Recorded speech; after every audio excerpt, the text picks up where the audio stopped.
PR Connections Radio presents. Hello, everyone. Welcome to Evelyn's Roundtable. This podcast highlights a host of relevant topics. Our conversations share voices of women of color, Black women veterans and veterans, allies, candidates, and elected officials, entrepreneurs, teachers, students, and others. We also explore important issues and challenges such as grassroots leadership, job training, homelessness, and mental health advocacy, accountability, male inclusion, and civics. Our mission statement is to empower all women. Do you hear me? All women to hold hands as we rise. Well, hello, everyone. Good evening. Thank you all for being on here and being my guest today. I'm very excited about today because today is Juneteenth, which is very historic, and I'm glad to have both of you on here. So we're gonna do ladies first, of course, and our topic is going to be about accountability. I think that is very important that we hold people accountable. We are accountable ourselves. So, Elsie, could you please just start off with telling us a few things about yourself?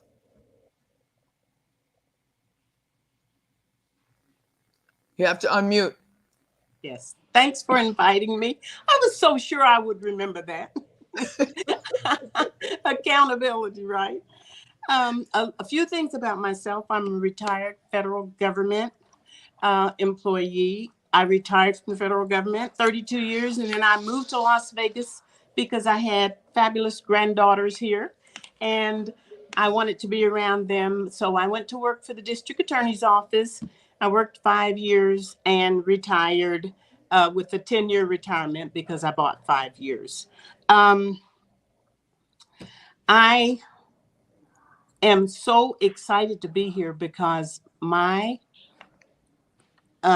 retired life has been about empowering women to become entrepreneurs. And I do a home-based business. I've done one for many years, even as a side gig, but now I'm doing it full force, and I'm just having so much fun, excitement in my life, and I'm surrounded by fabulous African-American women who are empowering me as well. Thank you.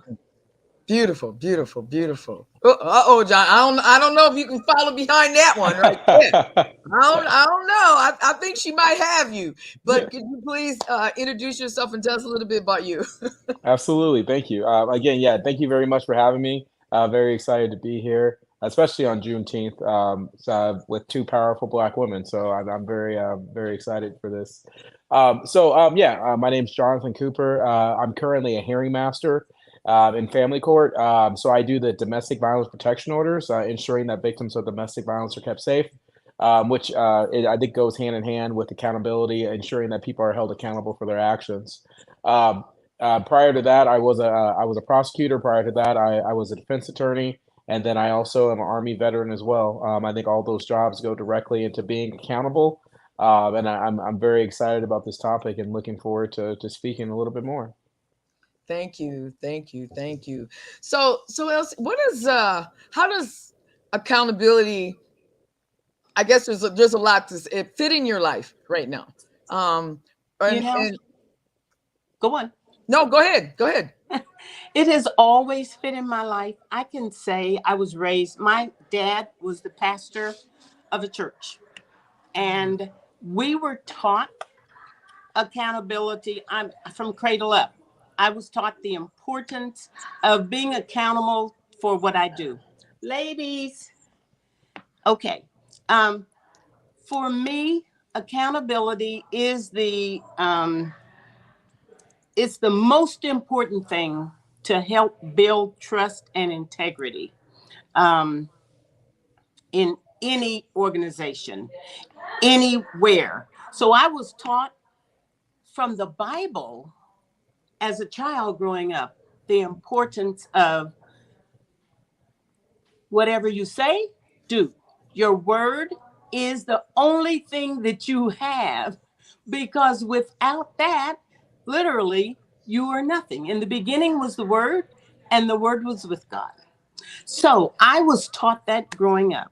As I left home and began to make my own way, I began to see the importance of that. I worked for the Air Force for 18 years, and then I moved into the federal court system. And sometimes when I was going through it, I might not recognize it, but when I got to the other side, I could always see that I was a little different. And I think that was the main thing that made the difference. The judge that I worked for 17 years, federal judge, she picked me out of dozens of women to be her case manager. And I went in and said, I've only been here. I haven't even been here a year. Why are you choosing me? And she basically said, go out there and look at every woman out there. You've been here long enough to know who they are. Go out there and look at every one of them, and then come back in here and tell me which one I should hire above you. And literally, that taught me a lot, because every one of them, I could see that they didn't have the same work ethic that I did. They were not accountable. Let me tell you my philosophy that I've used my entire life. Maybe not my entire life. I learned this when I was maybe in my mid-30s. And that is, I am responsible for everything that happens in my life. Nobody understands this when I first tell them that. But that was my biggest lesson in life. I am responsible for everything that happens in my life. That means that nobody gets the credit or the blame. It's always on me. And it's been such a great learning tool for me. Accountability is the mainstay in my life. It always has been, always will be, because I am very proud of the integrity that I walk in my life. Yes. I mean, you kind of hit on some things that I was, taught to bring, coming up as a kid, and as we call it, sitting on the stoop in Chicago, and my grandfather would always tell me that as a child. He said, your word is your bond. You only have your word. And once you lose that, you lose everything. And it was like, I never understood it until now. And I live by that. And I think, Jonathan, I think you really can hit on this, because you're in the military too. And it's all about that, right? So absolutely. Yeah. So absolutely. I think, I think very similar stories that my dad and my mom did teach me very early on the importance of accountability and ensuring that if you say you're going to do something, you absolutely have to make sure you do it, because your word is all you have. And I think what also instilled that in me is the military. So I joined the military when I was 17 years old, fresh out of high school, didn't know anything about the world. And I just remember the drill sergeant instilling in us the importance of making sure that you always do what you say you're going to do, because other people are also depending on you. It's not just you depending on yourself. It's you have an entire team. So if you say that you're the one that's going to take fire watch, for example, or you're going to take sentry duty, you have to make sure you're awake. You have to make sure that you're actually going to do it, because God forbid there was a fire, or God forbid there was something else that happened. You need to make sure that you are absolutely being accountable, not only to yourself, but to everyone around you. And then not only that, but one thing I have noticed is that, and I think everyone has seen it, is that sometimes politics get messy, right? And politicians sometimes are not accountable to the people that elect them. And we've all seen that in one way or another. And one thing I've noticed is that because I am running now for North Las Vegas, I've been in the political world for the last year. Never thought I would be, but I am. And that's been something that's been extremely important to me as well, is making sure that any promises I make while on this campaign trail are something I can absolutely keep. 100%, because people are depending on you, and you need to make sure that you don't let down the people that give their faith in you. So Yeah. yeah, absolutely. That and that was what I was gonna ask you too, because being you are running, and that is a big part of this, right? That I mean, to me, I don't want to hear about what your opponent did and all the negativity and all that. I want to hear about what you're going to do and the changes you're going to make, because you're right. We can all talk the talk, but are we walking or what? Well, pretty much chewing gum. What do we say? Walking and chewing gum at the same time type of thing. So what are some of the things that you are going to put in place? And I know it's hard because you're going to be the judge, but there still are outside things and outside resources that you can contribute to or speak about to make sure you hold those others out here accountable.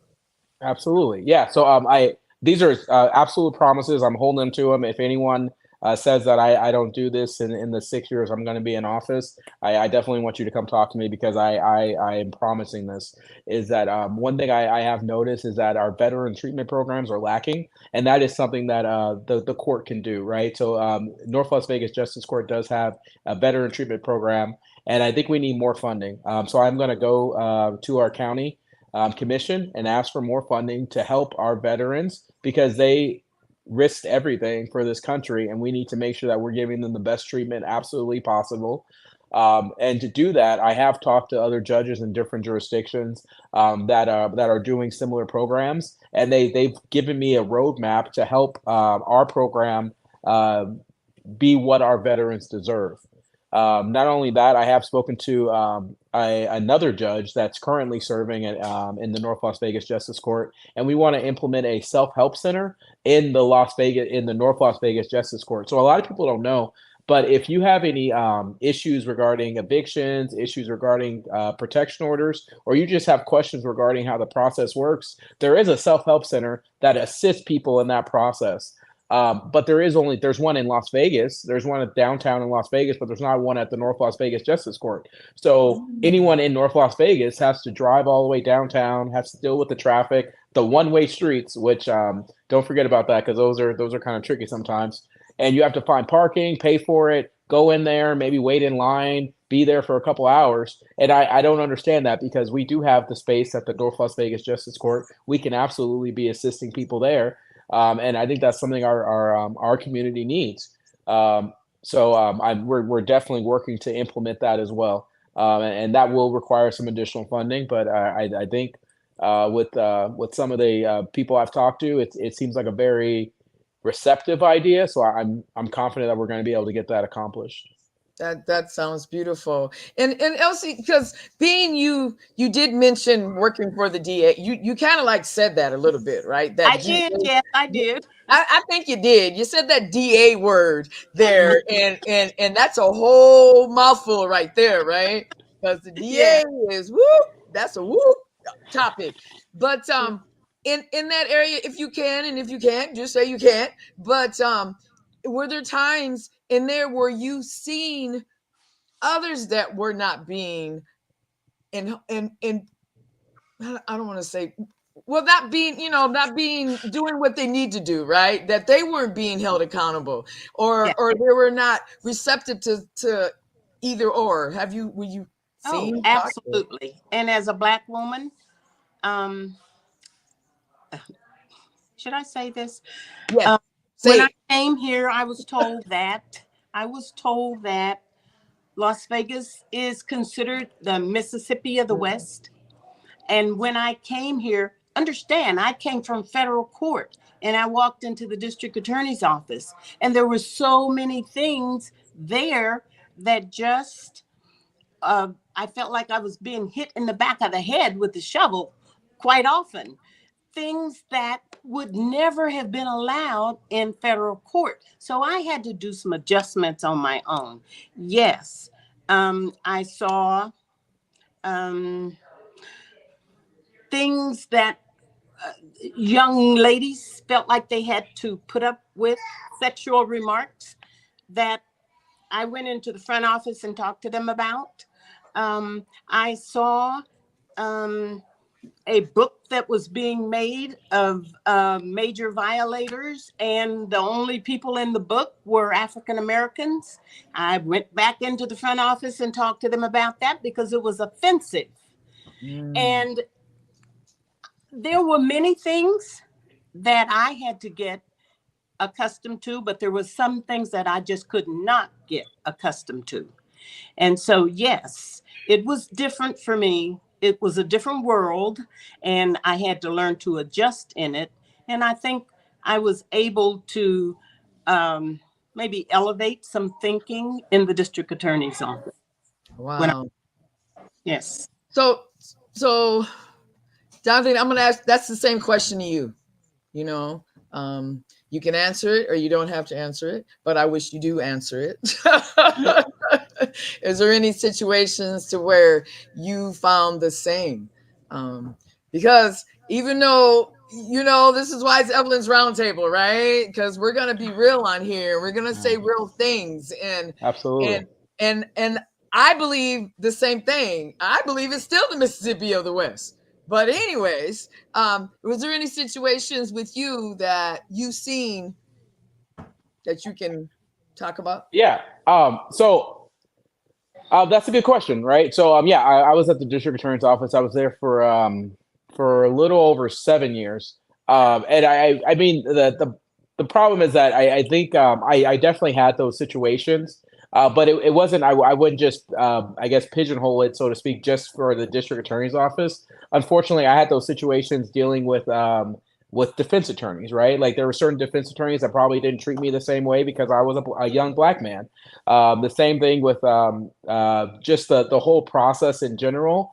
And I'm going to be honest with you. One thing that I did see a lot was that the community sometimes, unfortunately, didn't really feel receptive of me, and it kind of made me feel like maybe I was not on the right side because there was not a lot of young Black men in the district attorney's office at that time. I will say that Steve Wolfson has been making some strides to make sure that the office has become more diverse. So I absolutely will definitely give him credit for that. But unfortunately, it still is a battle that we're fighting today. But being a young Black man in the district attorney's office, it was definitely challenging. And it was definitely something that I think we are still trying to, I don't know the best way to say it, right? Like, I think that's still, there's a long way to go. I'll say that there's a lot that still needs to be accomplished. And we just have to keep putting in the work. And I think part of that too is having more judges that look like us. I think that's important because the district attorney's office is just one side of it. After the district attorney's office, I actually was a public defender. And I will say that the public defender's office did welcome me with open arms. They did allow me to be my true self there. And I definitely had a great experience there. But I'm not going to fault the district attorney's office for anything currently right now. I think they are making strides to do better. It just unfortunately takes time to change culture. Yes. Do you want to make a comment, Elsa? I see you kind of wanted to say something. No, I don't need to. But I agree 100% with what he said. And, you know, I'll say when I first arrived in Houston working for federal court, this has made me think back to that. There were very few African-American men attorneys in court. This would have been the late 80s, okay? But by the time I left, things were changing considerably. And Houston's a great city to live in now as far as diversity goes. So this city is on its way. I see the changes that are being made, but I also see the ones that are still required. And one thing I'll add to that too is that I think what's important too is we continue to show a good role models for our young African American men that know that being an attorney is an option, right? Yes.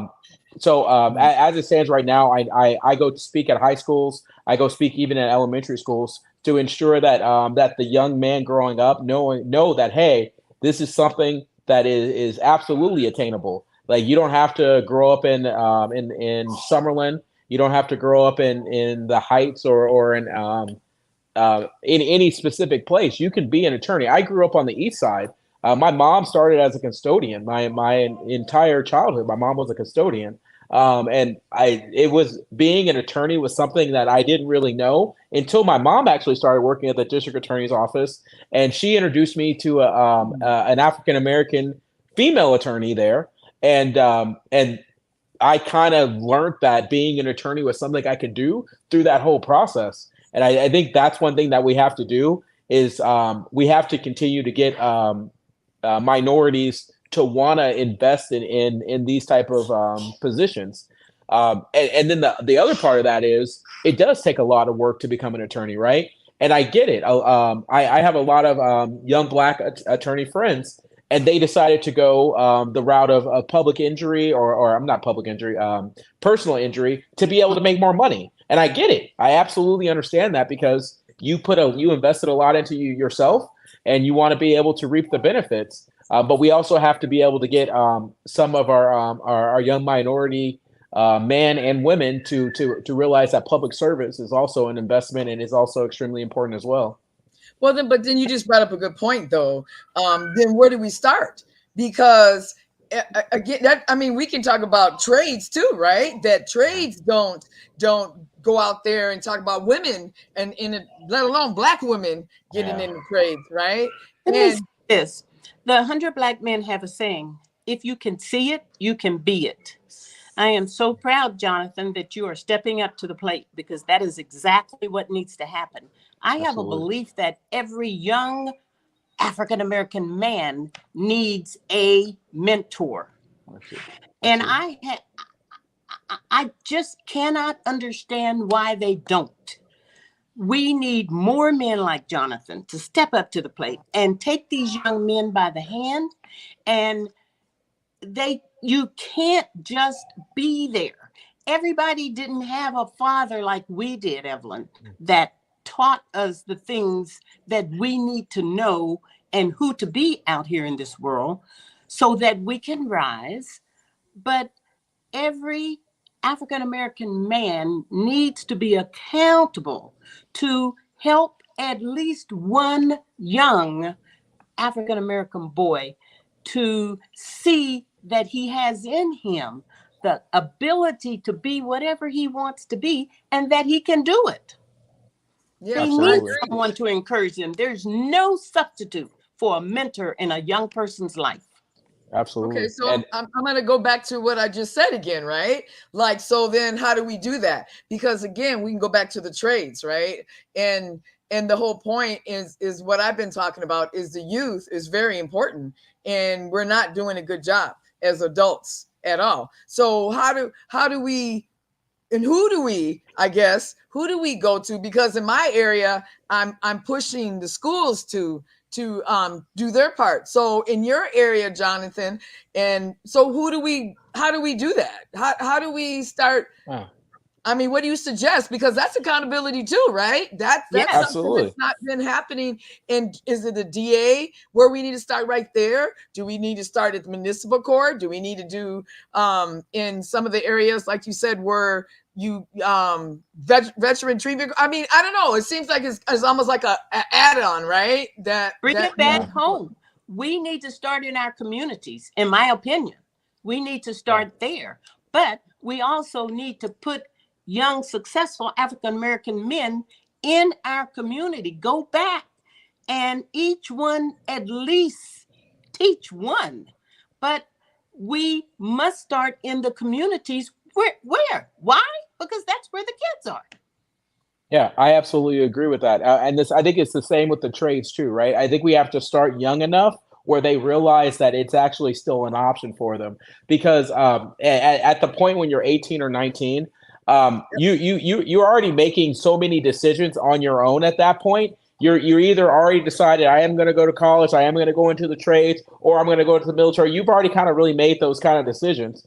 I think the way I got started into the process was it was actually at the district attorney's office. I realized how impactful I could be with younger attorneys. And then I said, you know what? These people are already 24, 25, and I can be an impact in their life. Well, what if I go younger? What if I could be a real impact with a 16 or a 17-year-old? So then I got involved in the program through the county. It was the Summer Business Institute, and it's for young high school students, either juniors or seniors. They learn business skills. They actually have a full-time job, and they have a mentorship program component as well. And I really fell in love with mentoring in that program, where I was just every Friday I met with my mentor, and we just sat there and we talked. We talked about how it felt to have a full-time job, what they spend their first paycheck on. Are they saving money in their paycheck? What do they want to do? Do they want to ultimately do that profession, or do they want to try something else now? And then just doing that whole process, I really fell in love with mentoring. And I 100% agree that we just need to start in our community. We need to make sure that the kids know that there are adults that care about them, regardless of their home situation, regardless of what's going on at school for them. There are adults that want to see them succeed. And that goes back to the topic. I think this is a perfect segue, that it's all about accountability. We have a duty to our community. Being successful, you have a duty to your community. And that's how I feel, period. You can't just say, I'm successful now, I'm just going to walk away. And I see obviously the two strong Black women that are on here, you guys feel that way too. That's why we're on this round table. That's why we're talking. Evelyn, that's why you have this, to make sure that people understand that we need to make sure that our youth are taken care of. We can't just look after ourselves anymore, because, like the old saying goes, we're all we got. So if we're not doing it, who's going to do it? That's right. No, that's true. Right. Yeah. That's true. That's true. I know, have either one of you been over to the historic West Side School, where Marcus Sherfield has his program over there for the youth? But it's not the younger, but I think it's like 18 and up. But I don't know. I think starting there, because he has really changed that program over there. I didn't even know it was there. It's like there's a gray building there. Have either one of you been over there? So when you go into the historic West Side, the parking lot right there, you first come in, and then you look to your right, and it's a big gray building. If you go in there, they have a studio for the kids. They're teaching them IT, coding, and me and him have been really talking about the younger generation, and he's really made a difference over there. And I think, I don't know if any of you are down with this, and just go pay him a visit and let's see, because I think that would be the place to start, because that's the location, right there in Washington and D Street. That's the area is best. They have a place for the kiddos to go. And I agree with you. And that's one of the things I was saying. We can't wait to their 12th grade and all of a sudden we want to tell them what to do and how to do it. I mean, to me, they won't hear you. They're grown men by now. And even if they're not, they think they are. Well, yeah, because you got to think about your own self, right? Me anyway, when I was 16, please, I didn't listen to nobody. It was over then. It was over. I'm going to tell you right now, it was over. And so I'm like, so if it was over for you, why would you think that, oh, no, they're different? No, it doesn't. That don't change. Nope. That doesn't change. That doesn't change at all. And two, I know, Elsie, you were talking about your grandkids and all of that too. And it's important. And grandkids change your life, for real. Yes, they do. Yes, they do. Kids change your life, but the grandkids really. Yes, they do. You're like, wait a minute, right? You're really like, well, wait a minute. You have to reevaluate and readjust a lot of your thinking. Otherwise, you can't communicate with them. You have to really listen to them, because they do have something to say. Yeah, it's totally different. Yeah, like it seems like, I don't know. And then like you said, Jonathan, I'm into really making sure that my grandkids know what's going on, and I don't care what subject it is, where we at, and they're gonna know. right? I'm going to make sure they Absolutely. have a little bit, even if they don't want to get into that area, maybe, you know what? I don't care. You're finna go with me. You're finna learn about it. And if you don't like it, whatever, you're still going to sit there. Yes. Yeah, and I'm a witness. I saw you bring your granddaughter to the political event, and I was bored, so I can only imagine. Oops, she wasn't supposed to say that, y'all. He wasn't supposed to say that part. We're excited, everybody. We're excited. Yes, excited, very excited. I love it that I'm at the point in my life where my mentoring. I had one son, and he's grown, and he's gone, and he's doing his thing, and I'm very proud of him, who he turned out to be. He's extremely successful, but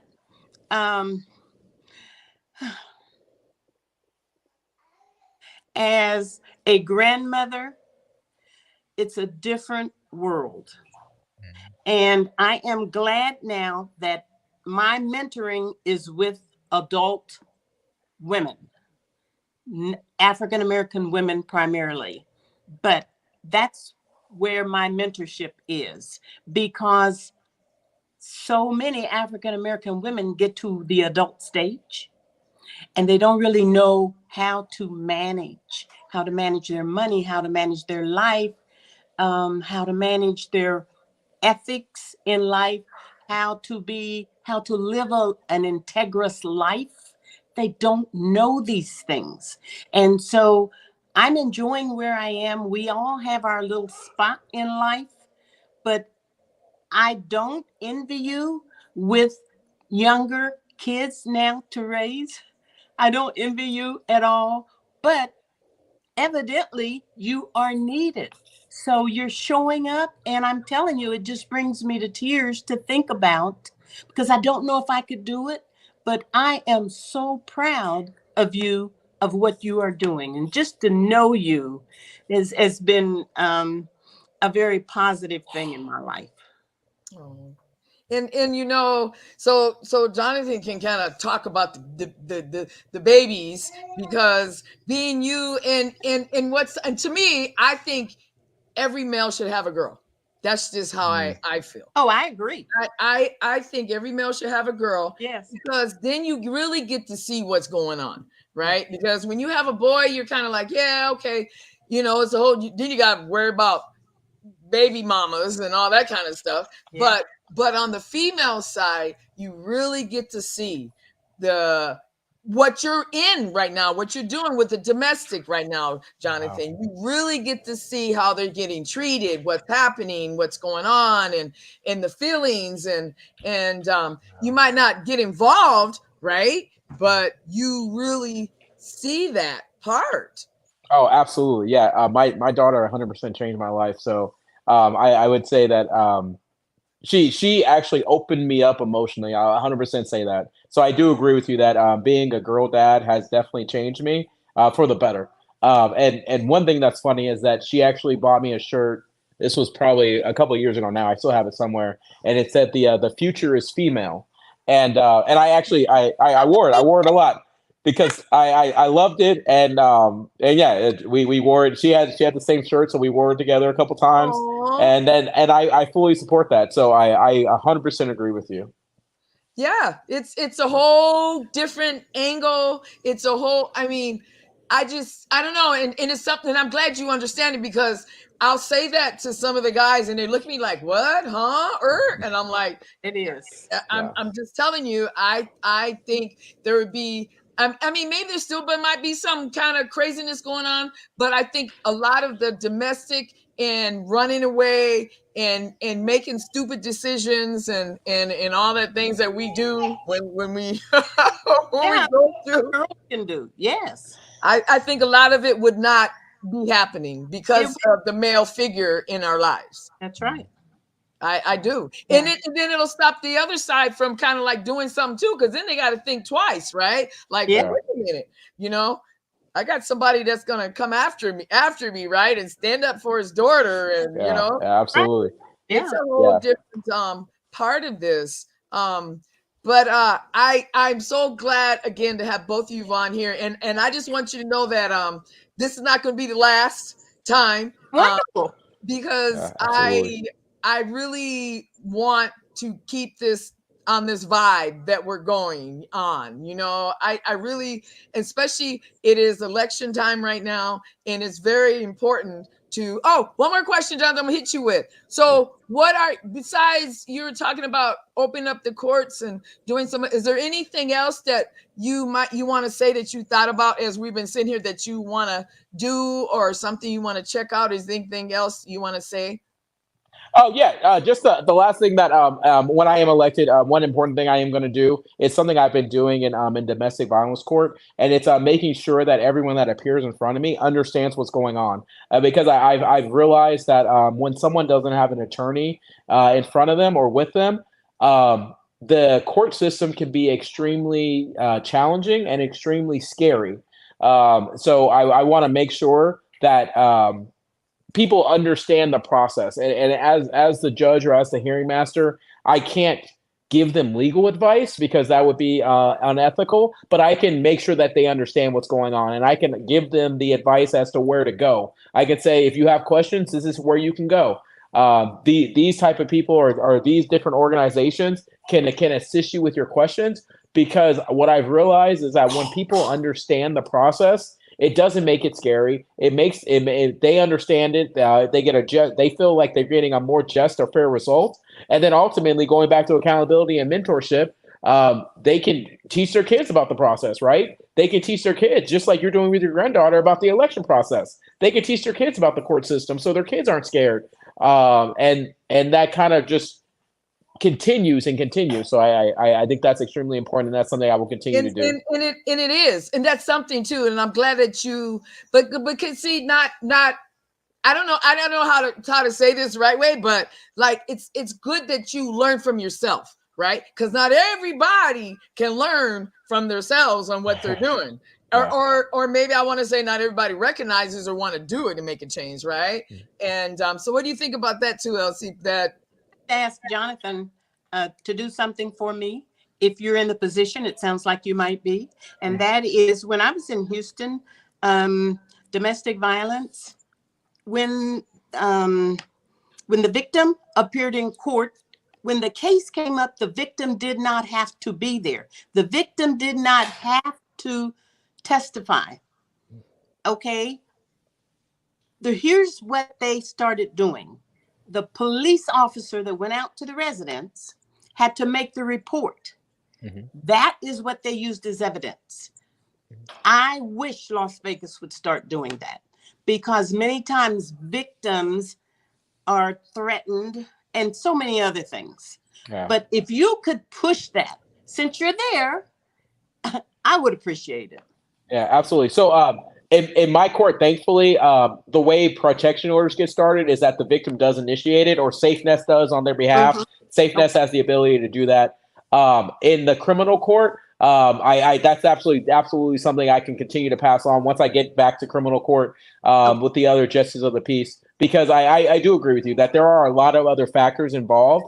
A lot of times, and I've heard this in protection order court, the victim comes in and was like, I really need this protection order. I'm finally ready to make a change because I can't be living like this. And then we see that the person had 3 or 4 cases dismissed previously. And I say, well, what happened with these cases? And they're like, I was just too afraid to go in. I knew he had the money. I knew he had the money, or he wasn't gonna when he got out, because he wasn't gonna get punished. He was gonna take the kids from me. He was gonna hit me again.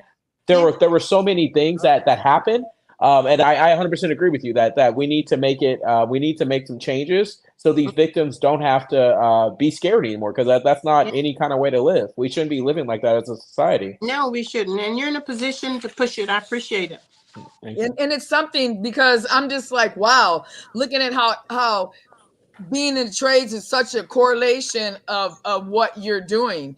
And and also the women that I'm helping. And those are one of the things I say is that I'm doing Nevada Women in Trades is because there is a situation where I had a lady that he was making the money, and I didn't know that he was showing up for her, right? He was sitting outside and everything, and she wanted to leave and all of that. And but he was making the money, and I was trying to encourage her, and nope. And she went through the program. She even applied for one of the apprenticeships, and I tried calling her, and we lost contact. And when I called the number, it was disconnected. And she could easily be dead, because it almost always progresses to that, where the woman either ends up in the hospital or she's dead.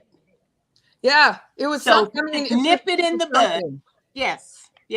So I really push this with the women that, hey, you can make a good living. And if you decide to stay in that situation, that's fine. But know that, hey, you get a good apprenticeship, you go through one of these programs and all that, and you can keep your kids and every, and just, wow. And even when filing for sexual harassment through the trades, that's one thing I want to change, is that she can be anonymous, because what's sad is that all of a sudden she'll do the report, and everybody knows.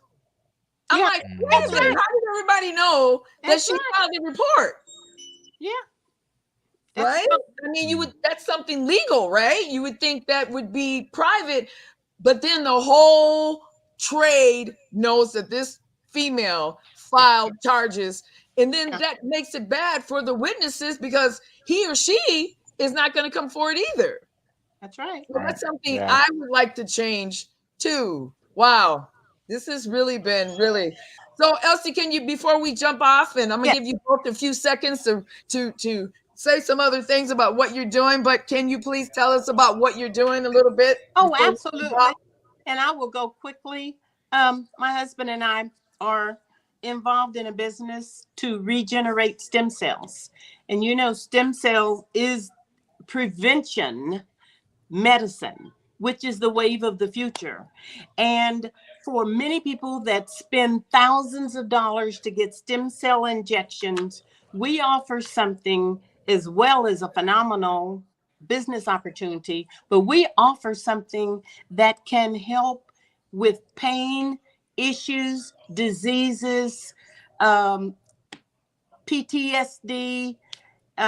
Many veterans have PTSD, shoulder impingement, sciatica.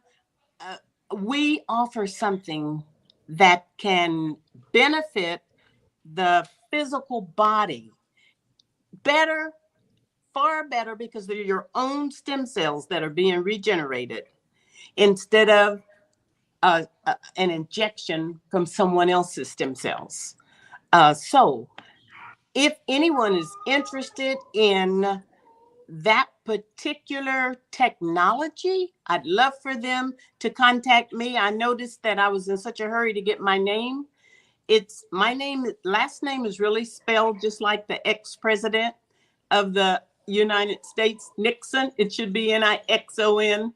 And so you're welcome to contact me if you're interested in looking at this. By the way, I was up for knee replacement, and I no longer have to have my knee replaced, because I started putting these little patches on my knees that regenerated my own stem cells. My knee is fine now. It's perfect, actually.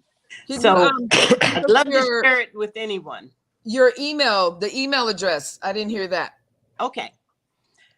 It is Elsie, ELSIE, is IS, ageless, AGELESS @gmail.com. Elsie is ageless, all run together, @gmail.com. And I am ageless. Yes, you are, Queen. Yes, you are. And about a website or a phone number, a website. Okay, let me give you my phone number. There you go. It is 702-279-3082. Again, 702-279-3082. That will come straight to me. And I would love to just send you out some information. No big deal. Take a look at it. If you're interested, we can talk. Beautiful, beautiful. Well, Jonathan, can you please give us all the information, if there's any last words that you want to say too? Being you are running. Absolutely. Yeah. Thank you very much for having me again. I think the topic of accountability goes directly to what judges do. That's one of the reasons I am running for judge. I'm out here in North Las Vegas, beautiful North Las Vegas, as they say. I definitely am by far the most qualified candidate, and I want to be your next judge. You can find me. I have Facebook. I have Instagram. It's Cooper for Judge. So COOPER, the number 4 Judge, JUDGE. That's also my website, cooper4judge.com. I have direct links to me on the website. So if anyone has anything they want changed in the legal system, if they have anything that they just want to talk about regarding issues that they may have had, so people don't have those similar issues. If you message me through that website, it goes directly to me, and I definitely will respond to you because I care about this community, and I want to make sure that the people that we elect are for us, the community. And thank you very much for having me. Yes, and also any volunteering? Do you need any of that? Yeah, I mean, so volunteering is always great. Yes, so definitely, it does take a lot to run a campaign. So if anyone is interested in volunteering, we do phone banking. We send text messages. We knock on doors. We need to make sure we get the word out. So again, through my website, Cooper for Judge. If you just shoot me a message with your information, I absolutely would love to connect with you. And I'll thank you in advance because I know it's hard to volunteer. We all have our own lives that we're dealing with. And if you can take any time out to help a fellow community member get elected, that would be great. So thank you. Again, the conversation was beautiful. I'm so glad that it went where it went. And again, I want you both to come back on in the future. And everyone that's listening out here, please pass on this segment here, because I think it's a lot of information that was impacting here about youth, about us personally, about our ancestors. I mean, there's a whole lot we were talking about, right? And I wish you both luck and everything that you both do. And everybody, every first and third Wednesday of the month, please pay attention and watch Evelyn's Roundtable on YouTube, and definitely repeat and pass on this segment that is just being recorded here. And again, our mission statement is to empower women and hold hands as we rise. Thank you both. Thank you. Being on here. Thank you very much. You rock. Great, both of you. No, this was good. This was good. And I'm so glad that you both were on here. Man, this is I'm so great. happy to know you. And Jonathan, I'm so happy to hear what you're doing now. Thank you. It was very nice meeting you again as well. Thank you. Yes. So, all righty then. I guess we'll shove off here. And again, thank you both for being on here. And I'll let you know, or you'll get an email on when you can put this segment out. Thank you. Thank you very much. Thank you both. Have a nice Bye. evening. Bye-bye. Bye-bye. PR Connections Radio thanks you for watching this podcast. Check out more episodes of this show and our others at prconnectionsradio.com.